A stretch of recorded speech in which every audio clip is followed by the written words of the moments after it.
Hey everyone, welcome back to Endless Money Pits.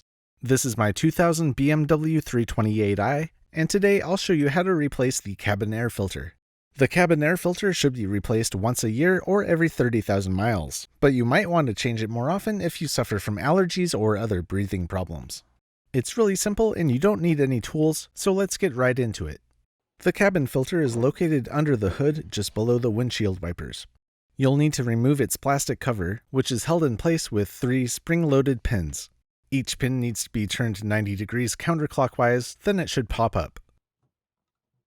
Sometimes they get a little stuck and need some wiggling. Pull the cover forward and upward to remove it. Now the cabin filter should easily come out.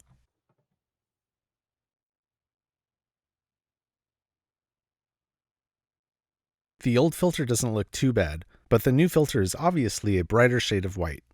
Different brands seem to have slightly different designs, but most have these tabs which need to point downward. Try to make sure the filter is seated properly, but they aren't always a perfect fit.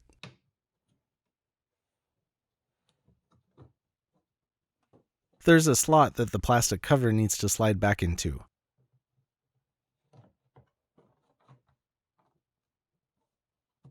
Make sure the pins are lined up with the holes underneath them. Then you can secure the cover by pushing the pins all the way down and turning them 90 degrees clockwise.